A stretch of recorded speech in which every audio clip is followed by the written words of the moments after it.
পৃথিবীতে যত সৌন্দর্য, যত শক্তি, যত জ্ঞান, যত বৈশিষ্ট্য সবই আল্লাহর সৃষ্টি। হ্যাঁ, সবই কিন্তু আল্লাহরই সৃষ্টি।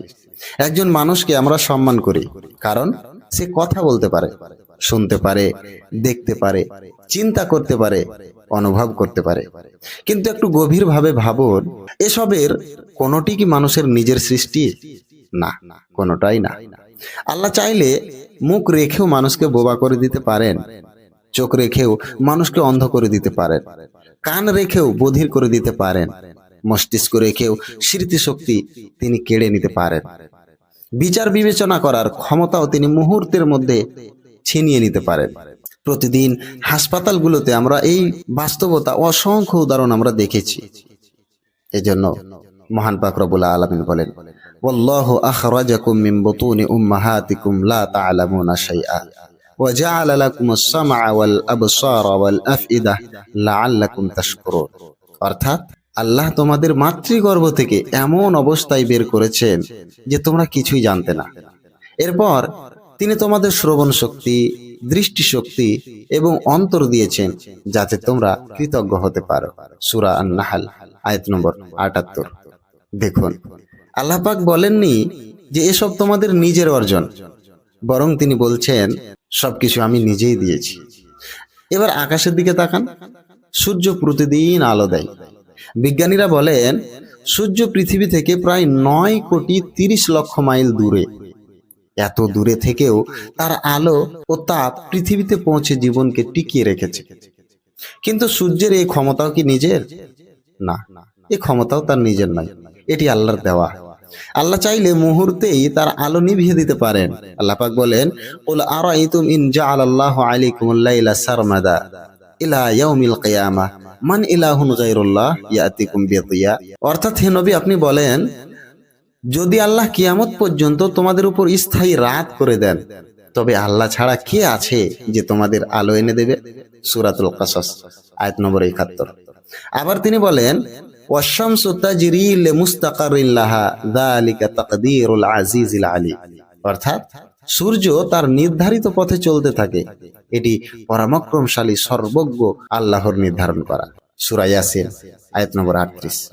অর্থাৎ সূর্য স্বাধীন নয়, চাঁদও স্বাধীন নয়, পৃথিবীও স্বাধীন নয়, এক ক্ষেত্রে মানুষও স্বাধীন নয়, সবাই আল্লাহর নিয়ন্ত্রণে।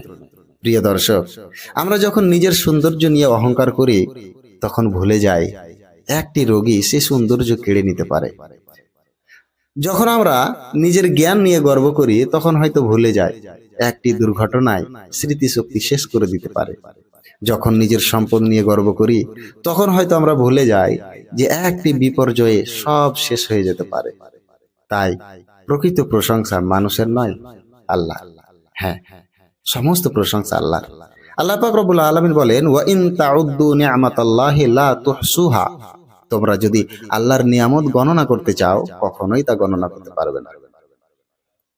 সূরা ইব্রাহিম আয়াত নম্বর ৩৪। উক্ত আয়াতে আল্লাহ পাক বলছেন, আমার নিয়ামতগুলি গণনা করে তুমি শেষ করতে পারবে না। আরো আশ্চর্যের বিষয় হলো যে আল্লাহ পাক বলছেন শুধু মানুষ নয়, সমগ্র সৃষ্টি তার পবিত্রতা ও প্রশংসা ঘোষণা করছে। তিনি বলছেন, তুসাব্বিহু লাহুস সামাওয়াতুস সাবউ ওয়াল আরদু ওয়া মান ফিহিন্না ওয়া ইম মিন শাইইন ইল্লা ইউসাব্বিহু বিহামদিহি ওয়ালাকিন লা তাফকাহুনা তাসবিহাহু। সুবহানাল্লাহ। তিনি বলছেন, সাত আসমান, পৃথিবী এবং এতে যা কিছু আছে সবই তার পবিত্রতা ঘোষণা করছে। এমন কোন বস্তু নেই যা তার প্রশংসা সহ তাসবিহ পাঠ করে না। সুবহানাল্লাহ। কিন্তু তোমরা তাদের তাসবিহ বুঝতে পারো না। সূরাতুল ইসরা আয়াত নম্বর ৪৪। তাহলে প্রশ্ন হলো, যখন পাহাড় আল্লাহর তাসবিহ পড়ে, গাছ আল্লাহর তাসবিহ পড়ে, পাখি আল্লাহর তাসবিহ পড়ে, সমুদ্র আল্লাহর তাসবিহ পড়ে, তখন মানুষ কেন আল্লাহকে ভুলে যায়? যে আল্লাহ আমাদের সৃষ্টি করেছেন, রিজিক দিচ্ছেন, শ্বাস নেওয়ার শক্তি দিচ্ছেন, ঘুম থেকে জাগিয়ে দিচ্ছেন, তারই তো সবচেয়ে বেশি প্রশংসা করা উচিত, তাই না?